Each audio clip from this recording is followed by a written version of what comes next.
Hey guys, before we get into today's video, did you guys know that I have a second YouTube channel? That's right, I have a second YouTube channel called Tnek FPS. This channel is based on first person, third person, all kinds of different shooter games and stuff like that. Instead of flooding you guys with the shooter goodness and everything over here on Tnek 127 Gaming, where you're looking for MMOs and stuff like that, I took all the good old shooter news and I put it on a second channel. So if you're looking for first person, third person, or any type of shooter content, games like Rogue Company, Call of Duty, Battlefield, and stuff like that, be sure to check me out on Tnek FPS. Link to that channel will be in the description below. Your support is appreciated. Hello gamers and gamettes, what is going on? My name is Tnek127 and welcome back to another video. And guys, in today's video I want to talk to y'all more about the First Descendant. However, if you want to stay up to date on all things The First Descendant, make sure you are liking today's video and subscribing to the channel if you are new, and let's go ahead and get on into today's topic. So, first and foremost, I do have a really exciting announcement for you guys. I am an official First Descendant partner / creator. Yes, I'm officially allowed to announce that as of this video. Nexon actually just approved me here a few nights ago, and I even have a creator code that you guys can use on the in-game shop when the game comes out. If you guys want to support me and the YouTube channel directly and you plan on purchasing stuff in the First Descendant, make sure you go to the in-game shop where it says creator code and put in the code TNEC127 #0610. And any purchases you make on the First Descendant will support me and the YouTube channel directly. I really appreciate it, guys. But what's going on? Let's go ahead and talk Endgame and all that good stuff in the First Descendant.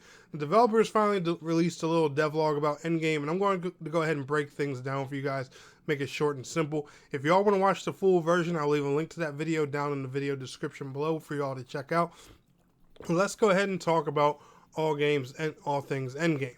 Now, from the way the devs are talking, there's going to be a few different pieces of endgame content you can do. One of the first things that they actually recommended you do, and surprise, being a game that's kind of like Warframe or Destiny, this is the path that, they first suggested you take.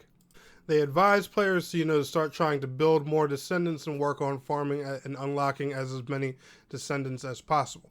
Now, that's a good piece of advice from the developers because, you want to have a variety of different descendants, abilities, elements, and stuff like that that you can use to support your team. And if you got a dedicated group of players you play with, so you can have different builds ready for different needs when you guys are running endgame content and stuff like that.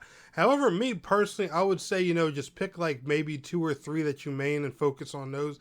Especially if you're playing with a group, everybody's going to have different tastes and different descendants they want to focus on. But that's just me. You guys go about that how you want to. So farming descendants, that's obviously going to be the first thing. It works a lot like Warframe, getting the parts and putting them together and stuff like that. So that's definitely going to be a hefty activity. The next thing that they mentioned was all of these story missions are going to be replayable in a harder difficulty and with different modifiers that you can add. And you guys guessed it, when you bump up the difficulty and you increase the modifiers, you can get different rewards and things like that. The rewards get better, the better you do, the more challenging the modes are, and all of that fun stuff. And then, of course, you have their instance dungeons. Those are also going to be replayable as well with different hardcore difficulties and things where, you can farm materials and things. But they also have a very special endgame mode that they were talking about. These are called special operations. Now, from the way they were talking, it seemed like a wave-based kind of thing, where you get multiple enemies and you have to survive different levels of the mission. And the higher level you get, the more rewards you get and stuff like that. So it seems it seems like a pretty interesting thing. But according to the developers, those are the most challenging of all of the end game content. And I'm assuming because of things like that, some of a lot of the boss fights are going to be redoable at harder difficulties and stuff like that too. One thing I do hope the developers are going to consider in the future is some type of raid for First Descendant. Whether it's just a really hard four-man dungeon, or if it goes up to 6 or 8 players, I think that would be pretty cool as well. But I really hope they consider raiding and stuff like that with this game, because I just think raids in the First Descendant would be really cool. I know raids don't work for every game, but the raiding scene in Destiny is pretty awesome. People loved Warframe's raids and they're still dying for them to come back, and I really think the First Descendant could do something awesome.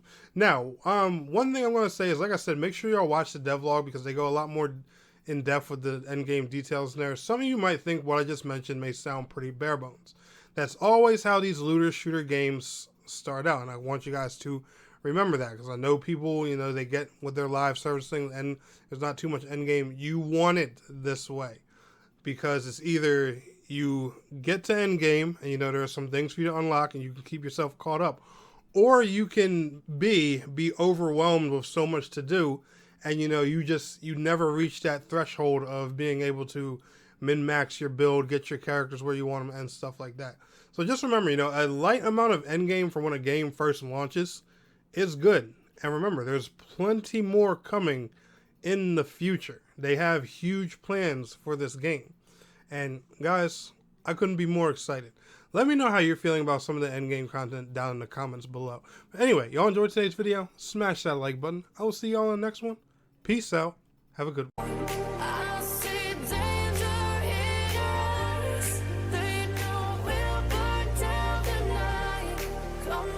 Just like the sun.